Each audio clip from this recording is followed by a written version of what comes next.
America साहब नहीं search करना पड़ेगा।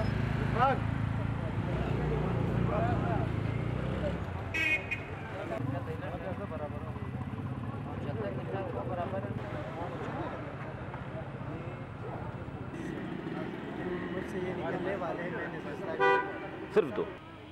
अब हम आपको मोटरसाइकिलिस्ट कहेंगे क्या?